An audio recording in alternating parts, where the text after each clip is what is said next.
I could live with that. Oh, I'm sorry. But thanks for driving me home. What's the other one look like? But thanks for driving me home. Well, I'm sorry. But thanks for driving me home. Okay, well that's definitely not. She's not really sorry the way she says that. Where is it?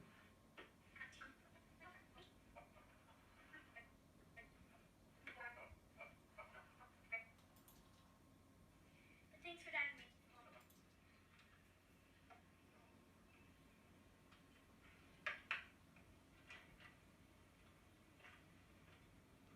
I don't have any take of him from her getting out, so it has to be watching her get out the whole time. I don't have any other thing to cut to. Except the window where the dad's watching, but I really don't want to. I think it's most effective to show the dad watching only once they finish their thing. Can I ask you something? Do you have a girl at home? What? What? Like a girlfriend? Or are you married? You didn't get room torn anywhere.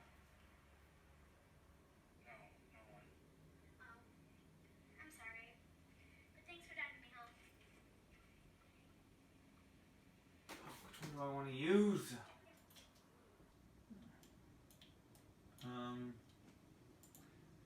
Not doing much. I'm trying to show. None of this is going to work because you can't hear anything on my tiny little speaker. I usually edit with headphones on. This is what we started with.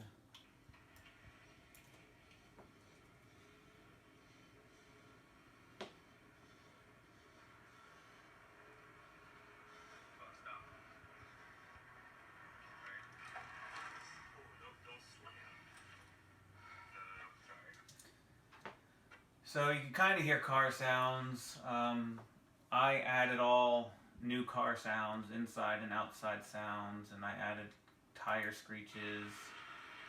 So these motors are not from the car.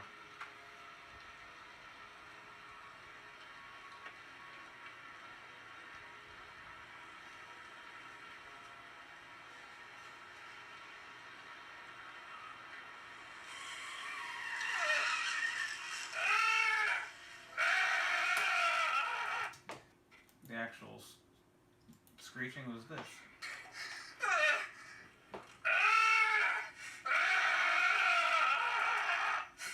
And then here it is edited.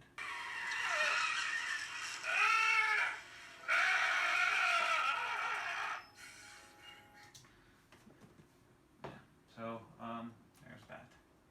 I'm gonna add a subtle but audible picture falling down, splatting noise when they fall.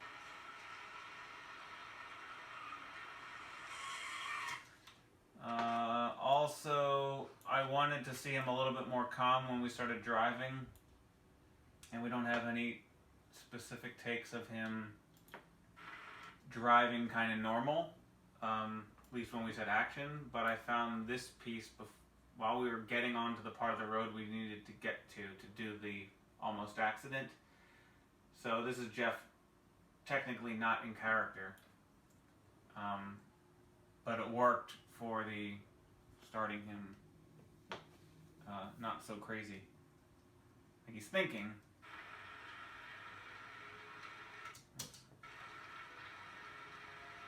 And then there's the pictures, then he looks at the pictures, looks back up, starts to get a little bit more emotional. Now we're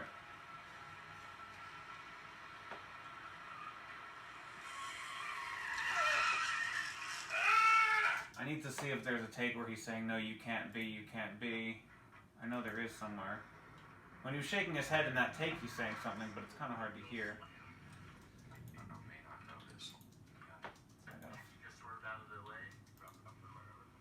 There might be when we're in here, him saying it.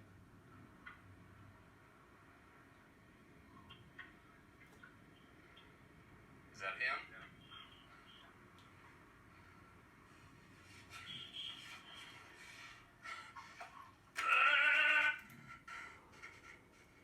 Who was driving the other car? Terrence was stunt driving. You can't be. There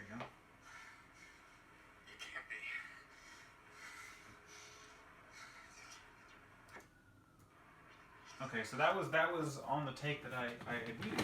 Alright, just gotta slip and slide it some. Okay, so he does say it.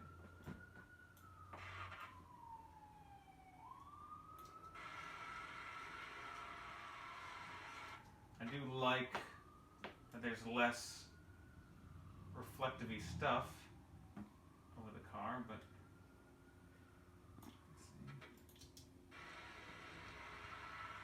let's see. Oh, I can also do this.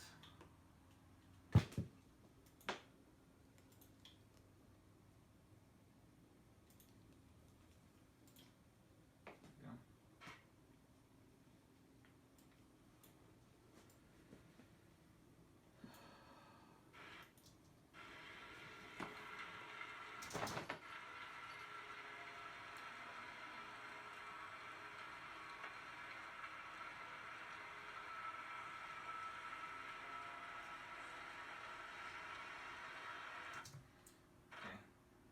Can't hear them because of all the other car sounds. Let's crank it up one time.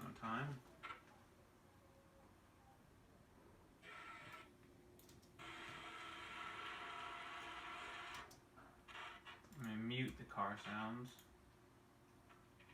mute the music, mute all of that.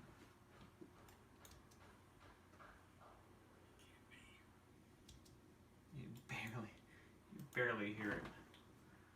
Alright, so what I'll do is I'll go to here, go to my gain.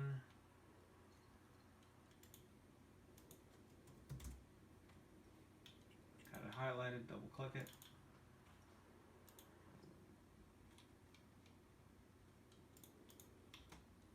I'm going to start looping it.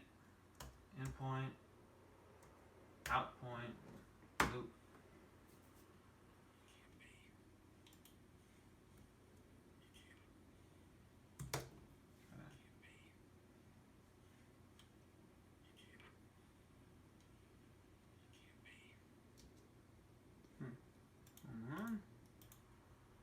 Something don't seem right.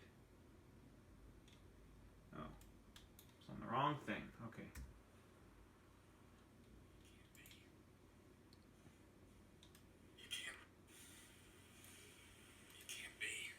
Now we can hear him.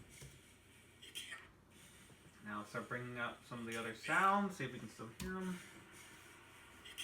Now I got the car sound. Again, this would work so much better if I actually had speakers connected. So this whole behind the scenes video where I'm talking about sound is being recorded on an iPhone trying to listen to a little internal speaker of a Mac Pro. So this is not helpful. Turn this on. I can hear it enough for the demonstrations. I'm gonna come back to it with my headphones.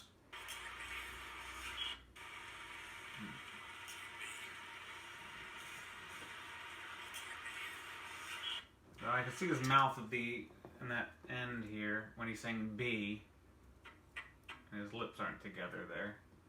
But maybe somebody won't notice that, or I'll trim it.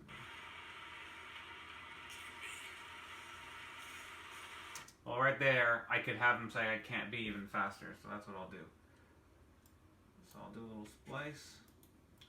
I'll speed up how quickly he says can't be. I'll make him say it sooner, so he's done saying it before we see his mouth again.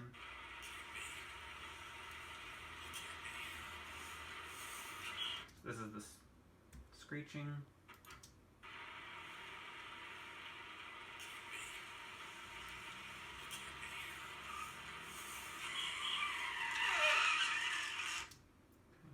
And the music.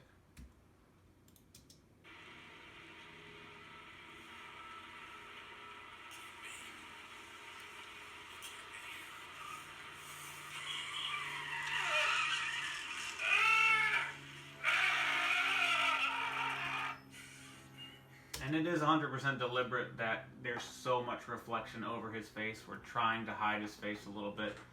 We're trying to make the audience feel like, you know, he's not seeing past his immediate vicinity, so he's blocked by all of this stuff. There's other things in his immediate point of view, in his metaphorical eyesight. So that's why it's so just as he's not able to see the road completely and entirely, neither can we see him completely and entirely. So we're trying to obscure the windshield as much as possible. And there's no reflections, but it's so out of focus, again, because he's not paying attention to the road. We could have easily stopped the camera down, taken off the ND filter, stopped the camera down, because as you lower the f-stop, not only does the image get darker, your depth of field increases. The depth of what's in focus increases and gets further and further away. So you'd be able to see the road if we did that. But instead, and of course if you open up your f-stop all the way, everything gets super, super bright, especially outdoors.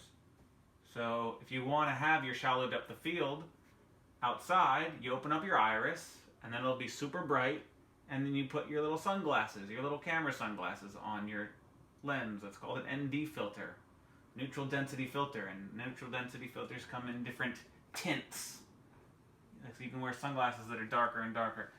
This is a dark tint, so it brings the lightness down, but your f-stop is still super bright. So that's how we did that. And also, none of this is not what any of this looks like, as you know. So this is just that's how we originally shot it. So it's really flat. It gives you a lot of range to work with, and this is the coloring that I did.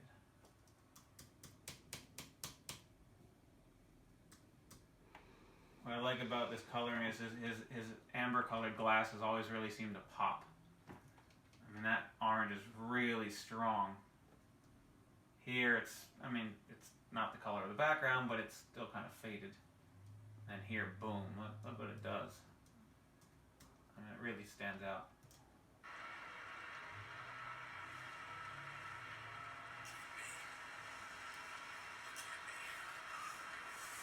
And you can hear a little screech before he even actually gets into the accident. Right there, right as the pictures fall. So, I don't know, I could use that. Maybe it just sounds like he's starting to lose control of his vehicle. Or if it's a little distracting, I can cut that out.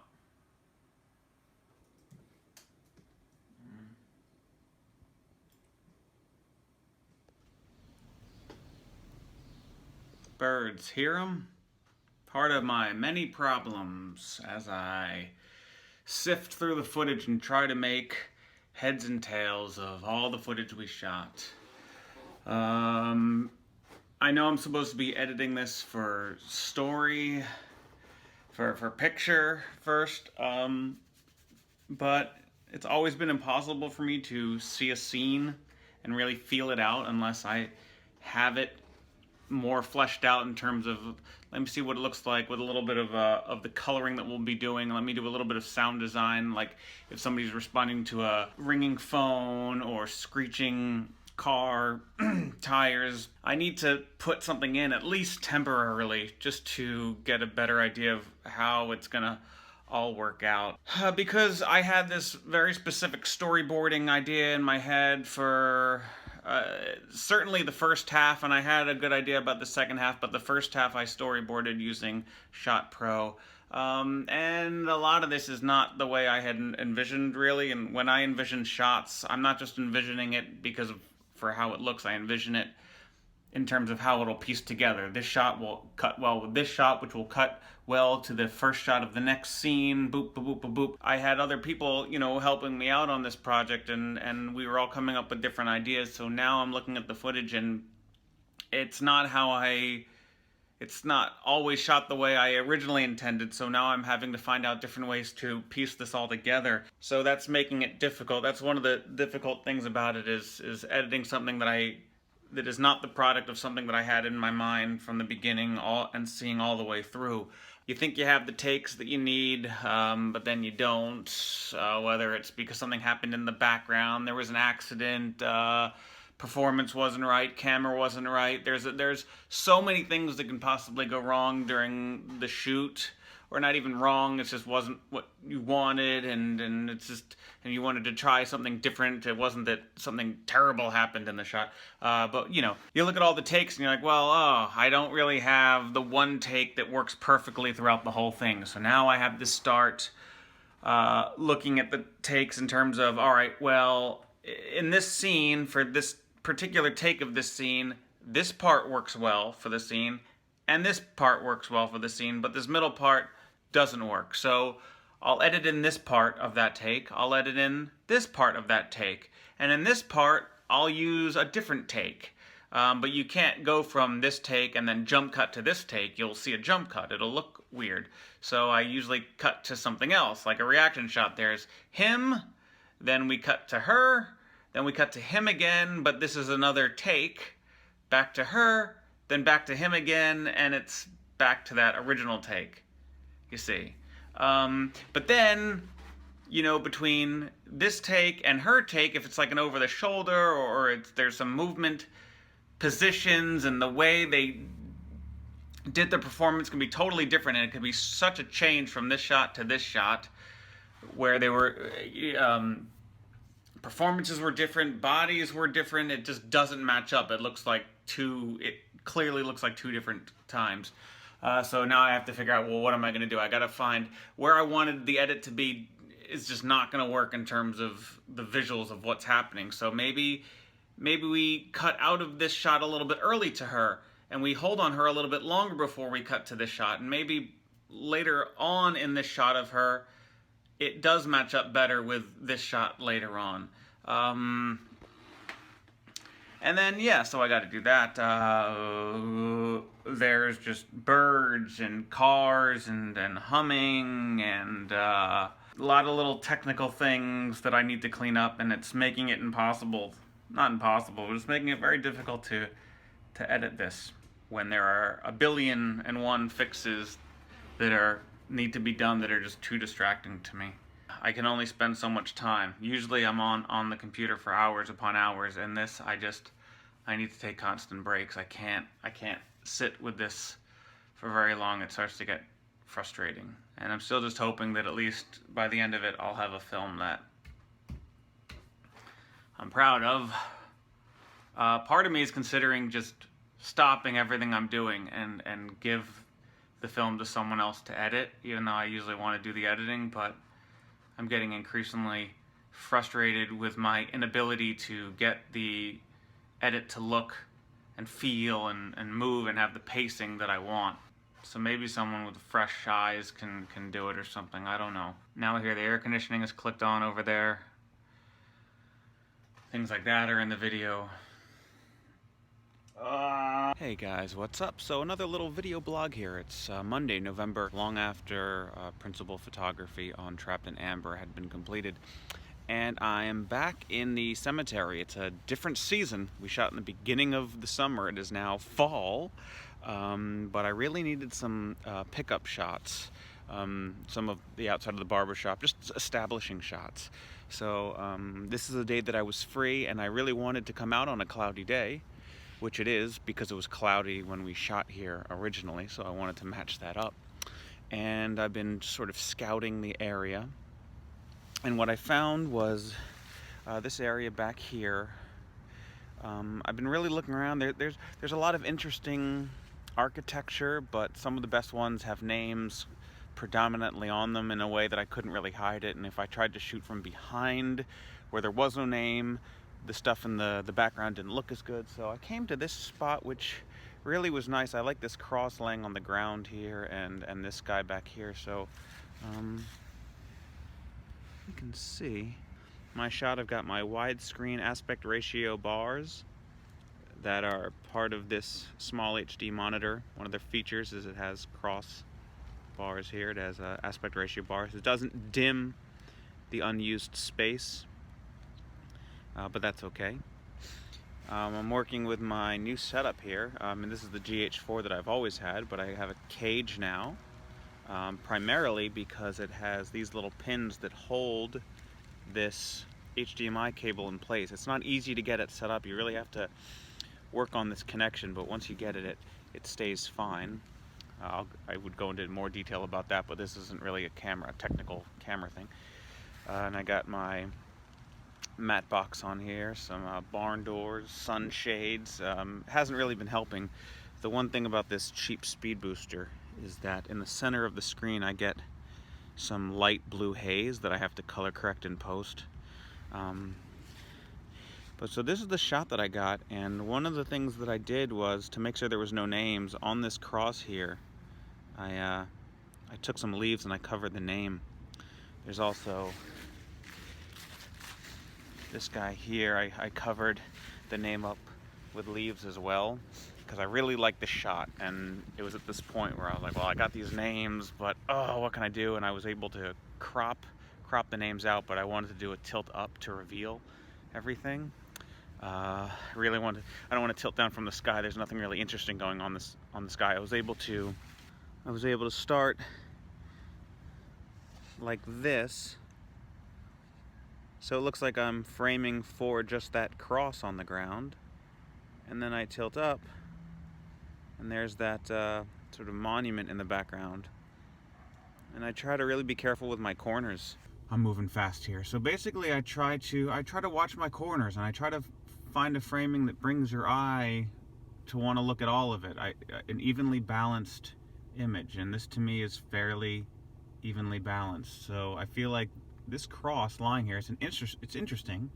And when you see a cross, I mean, that's first, I mean, if anything else, you know it's a graveyard. Even though you have all of these things, you see that cross, I mean, come on, graveyard. There's no getting around it. And so I have this cross right down into the corner, sitting comfortably. There's a little bit of space between the bottom of the cross and the edge of the frame. I've also deliberately framed it this way to cut off the names on the bottom, because we can't show names. Later on in this clip, I throw leaves in front of that name. I put it on top of it because I want to tilt down and up. And so I feel like this cross, it moves your eye upwards and points you right to this monument here that'll come right up to the black bar. And where there is sky, there we go, bring it.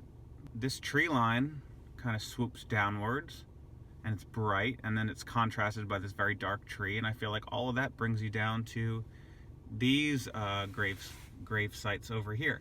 And just like over here, where I have a little bit of space between the bottom of the cross and the edge of the frame, here too I have a little bit of space between the grave and the edge of the frame. And here too, the top of the monument, if I can get it in focus, there's a bit of space between the line and the top of the monument. The white guideline over the white sky is a little hard to see, but so that's how I framed it up. Now you can see here, right in the center, there's a slightly light blue haze, and that comes from this fairly cheap speed booster knockoff between my Sigma 18-35, which is what we used on the actual movie. It was attached to a Sony f7 camera, but still same lens, so I'm gonna get some image quality that's similar looking, even though the image sensor of the camera is more important. But anyway, this cheap speed booster gets some kind of hazy blue light in it, unfortunately. So what I do is I create a power mask, a circular power mask right in the center, feather it out, and I just take the color balance towards the opposite of this light blue. Sometimes works, sometimes doesn't. I don't know if it was in the video that I recorded before, but I came back here to get some of these shots that are setting up the scenes, because now that I've been in the edit, I realized we didn't get any of this stuff, and I really needed it. I do remember saying on the days that, you know, we don't have time, I'll come back and I'll get these shots myself. These establishing shots. So I'm here to get that. I'm shooting in a portrait profile mode because I've been shooting with this Cinema D profile, which is kind of the quote-unquote flat image profile that came out long before they then released Vlog for the GH4. But really I found that none of those things color correct that well. I'm trying to match my camera up to the Sony as best I can, so that's the big reason. The number one reason I waited to come on a cloudy day, because no matter what I try to do, my image isn't going to look anywhere near what we like what we shot on the day. If I was shooting on a sunny day, the shadows would be all wrong, everything would be wrong. So I wouldn't be able to color. Oh, all right. So I wouldn't be able to color correct it. Yeah, I mean, the darks are kind of dark. It's going to be hard to do any drastic color correction. But I mean, anyway, this is a, 4222, 8-bit color. I mean, it doesn't give you that much leverage anyway, this tiny little GH4. So you really don't want to be, to me, as it seems, as I've shot so much stuff with this and experimented, it really doesn't feel like you're going to get much out of the Cine D. You can crush the blacks after you've shot, and that's fine, but then, I mean, it seems like an unnecessary extra step. So you might as well just shoot it the way you want it to look, as close as you can. And so, yeah, so portrait with the pedestal up to 6, which might give you a little noise in the shadows. But it looks really nice, and most importantly, it looks good compared to the F7. It looks like it matches well. I don't know about this footage exactly yet, because obviously I'm still out here. I haven't taken this home to the computer, but I've shot my sink, some of the kitchen stuff, for shots between when our main character is cooking and when he's on the couch, and those two match up perfectly, aside from the fact that my oven light is flickering in my footage, but not flickering in the F7's footage. So I don't know if he did something with the shutter or my light just got messed up. I didn't even notice it till I brought it into the computer. But anyway, so that's what I'm doing. I got some stuff at the barber shop, but the barber shop's shades are all closed, so I don't know how that will match up. But oh, there I am fixing the leaves, because I do want to see that name there. And then after I do a couple of tests there, I need to put leaves. I eventually realized this grave needs some leaves, so I end up fixing that one. But that looks like a nice framing. You would think that that's all I'm doing to frame up, and then I tilt up and it's something even kind of nicer. Highly influenced from David Fincher, whose establishing shots are usually a tilt up, tilt down, pan left, pan right, sort of just a simple straight movement. And you can see the haze gets more and more. The more close it happens mostly when you're pointing it directly at a bright source. But and unfortunately, that's the one bad thing about an overcast sky. The whole sky is one big evenly lit bright source. So no matter where I pointed at the sky, I'm gonna get that haze. So that power mask is gonna have to gradually intensify. It was too obvious that that was a pile of leaves there. So I go and I fix that some. I'm trying to spread it out and make it look as natural as possible, like they just naturally fell on there, not like a big fat clump of leaves fell on it, because that wouldn't happen. It looked like a bunch of leaves were piled on it. And I don't need to be perfect with it, because you're not really going to see it that well anyway. You see how it said 2 minutes and 47 seconds? That's how long this clip is. So I spent almost 3 minutes getting what will be a 4 or 5 second shot. But that's, I'm here now. I'm getting my pickups finally. It's only gonna get worse. The weather, as the seasons go on, it's gonna get colder, it's gonna get snowier, more leaves are gonna fall off. So every minute that I waste, that I don't do this, is a minute that's gonna make it look worse. So I'm here now. Let's get it done while we're here. This is what filmmaking is about, is getting it right. Let's get it right in camera as best we can. So that's that. Back to the edit. We'll see how this goes. Bye.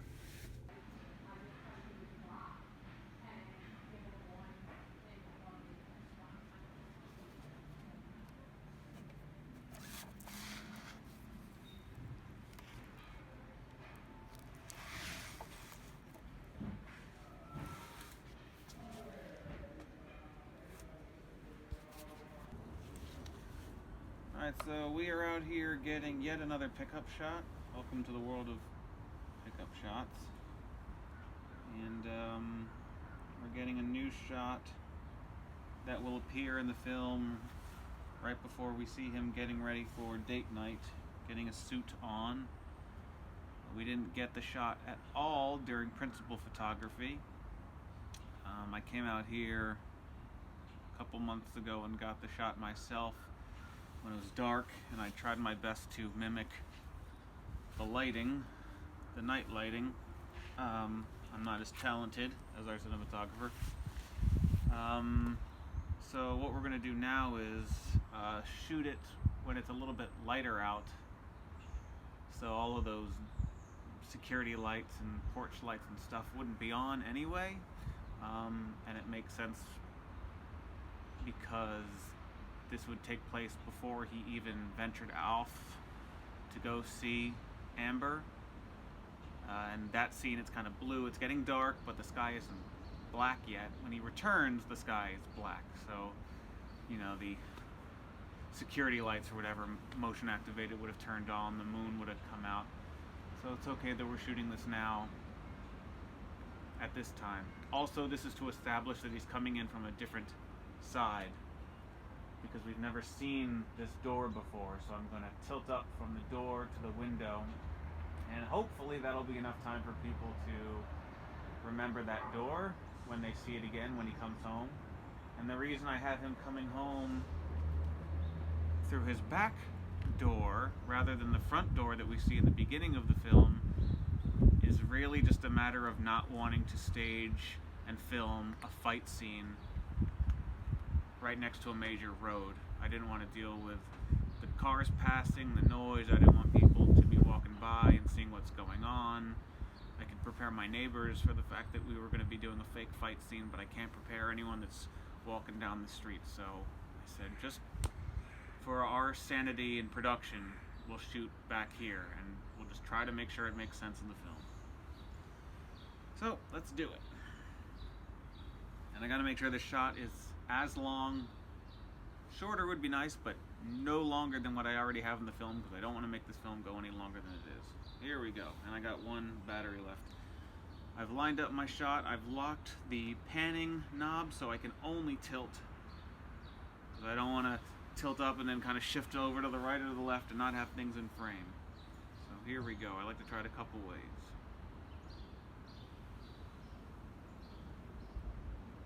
See, I started fast and started slowing down halfway through. I don't really like it. I like still, solid speed motion, stop. Try it again. It's hard to do because I got to do such a deep tilt.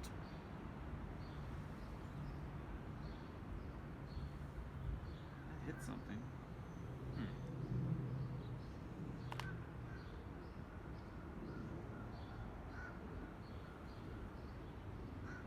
Didn't like it.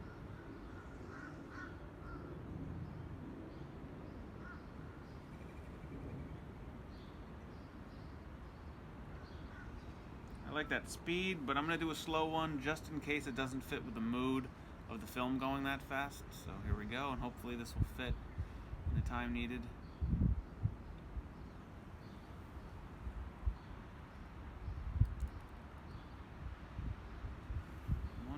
For good measure.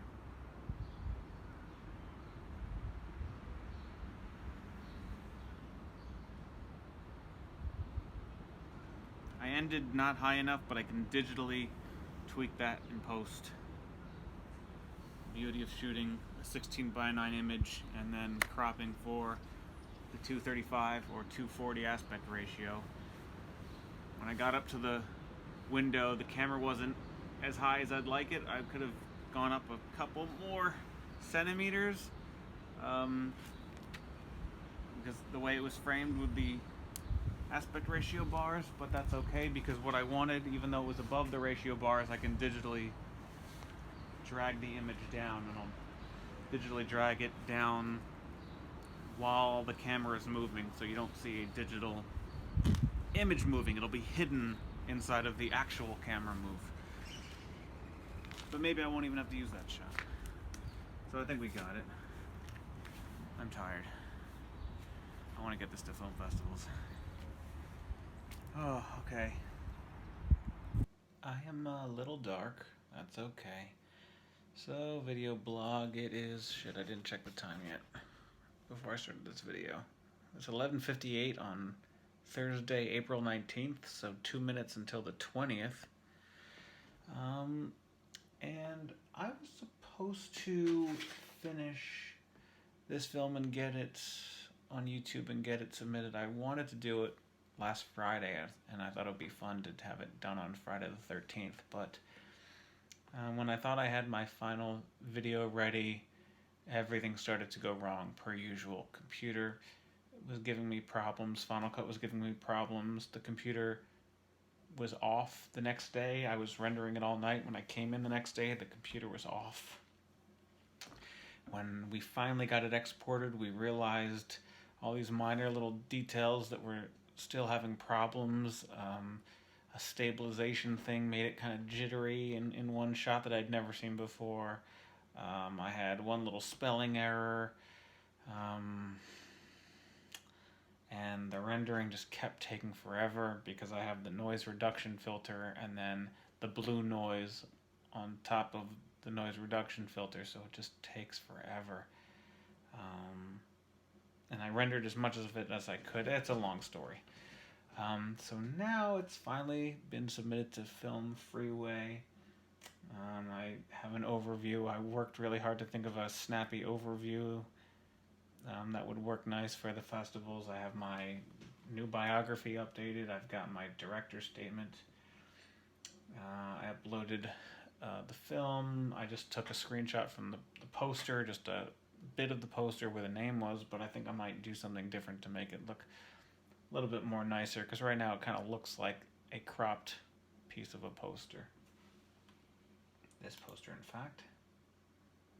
I've been submitting to festivals. It's finally festival time, and man, so much has changed since 2014 when I went to go send this film to film critics, and of all the places I had sent to before, they are either now charging money or they only accept films for 1 week of each month, or they're closed entirely. Their websites just don't exist. And man, just the fees that people are charging to have your films reviewed, it's crazy. And because I was so late getting this film done, I'm at these regular and even some late deadlines for these film festivals, and that's very troubling because obviously I don't want to spend more money than I have to, and it is a 30-minute film, 28 minutes, so trying to submit a film of that length at a festival that's already been accepting for a couple weeks, maybe some months, it's difficult for them to schedule that type of film into their schedule, because as they receive films and as they decide to use those films and accept them, they're starting to build those schedules out.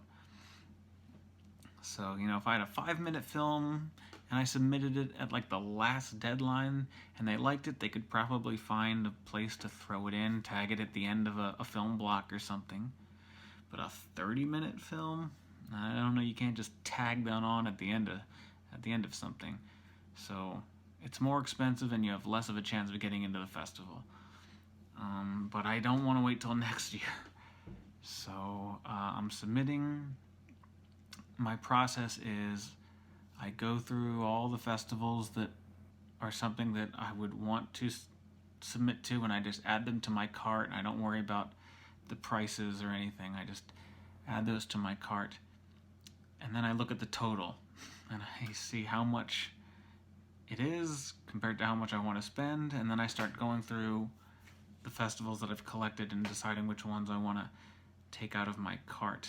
They have discount codes. They have a page of discount codes for film festivals, and I submitted my film to a bunch of festivals and then started looking to see if any of those film festivals had discount codes, and I saved a bunch of money using discount codes. I couldn't believe it. I searched for one festival, there was no discount code. Searched for another one, there was a discount code. Search for another one, another discount code, and you can stack the discount codes up. Some of them are up to like 80% off. It's crazy. But then you have to look to see, is it 85% off because you're at the late deadline? So you gotta see, do you want to spend, is it cheaper to go and spend your money then with 85% off whatever the late expensive deadline is, or is it cheaper to wait till next year and get the early bird deadline? Because some film festivals begin at like $15-20 and go all the way up to like $80 during like the late last minute final deadlines. So if you get 85% off of an $80 submission fee, you know, maybe that's worth it to submit then. Though, you know, what are the chances of you getting in at very last minute? But, you know, those are your options. So I did that. So that's where we're at. And now I'm working on a trailer. And I have some ideas for a trailer, but my brain is fried. I've been dealing with aspect ratios. I've been working in a Final Cut project that actually has the footage cropped to the 240:1 aspect ratio. So it's not a 16:9 like a widescreen TV and then black bars added to map the image down to the narrow aspect ratio that I want. I've actually cropped it to that. So the actual file is a 240 rectangle, short and long. But a cinematographer friend of mine made a good point that you don't want to risk having that file become stretched or displayed in a weird way, or maybe not be able to be displayed at all. For some of these festivals, depending on how they're screening them, maybe they can't take this awkwardly sized file and project it correctly. He suggested just give them the 16:9 file, a regular widescreen television file with the black bars matted, so that way you can just project it widescreen and that's it. So I was doing that, and some of my images, some of the shots, when I did that in Final Cut, they were shifted over. The ones on the right were shifted over to the left, and the ones that were on the left were shifted over to the right. So I was seeing borders, and it wasn't the whole movie, but I had to sit there and start shifting each clip over to the edge and make sure it was right there on the edge of the frame, because it was right here, and I had to get it here. Whew. And with the noise reduction, it was taking forever, so I had to uncheck the noise reduction box, so I had a little bit of more speed, even set it to proxy. Media Final Cut just comes to a halt when you use Neat Video. Neat Video is something that you should do last, very last. So that's what I did tonight. I copied my project, so I have the original cropped version. I duplicated that and changed that to be the original 4096 by 2160, I guess it was, ratio, and then put the black bars. The black bars in Final Cut say 235:1. I'm not sure yet how the math to get it to be 241. You can add little bits of border to the black bars to make them a little bit thicker. So we'll see if that's what I need to do. So I submitted to a couple reviews and to a lot of film festivals. I was really hoping to have a trailer with reviews on them to put on Film Freeway, and I plan to do that as soon as I get reviews, but I also need to make this trailer. I've got some ideas for the trailer. And the poster that I showed you, I have another idea for a poster that might be kind of cool. I just got to figure out how I'm going to make it. And I'm just very tired. Car insurance drama was coming up, and work drama, and oh my goodness, all of this stuff happening at once while I'm trying to figure out how to design another movie poster that I'm proud of, and working with technicals on Final Cut, and submitting on Film Freeway, and thinking of ideas to make some more money with video production company stuff. So that's where I'm at. Yeah, let's get this film into film festivals, shall we? and I'll shave. Oh, and I bought new clothes that I think fit pretty nicely that I plan to wear to festivals. Since I don't have that much money, I bought a very nice shirt, a very nice pair of pants, and no matter how many festivals I get into, and I hope it's a lot, I'm going to wear that same outfit to every festival. I don't care if I get pictures online and people start to see that I'm wearing the same outfit every festival. I'm wearing the crap out of those clothes because I don't have much money, and those were nice clothes, and I spent more money than I wanted to, and I'm gonna be like Tiffany Haddish. I'm gonna wear, just like said she was gonna wear that white dress to everything. I'm gonna wear my suit, it's not a suit, but just nice dress shirt and pants to everything. All right.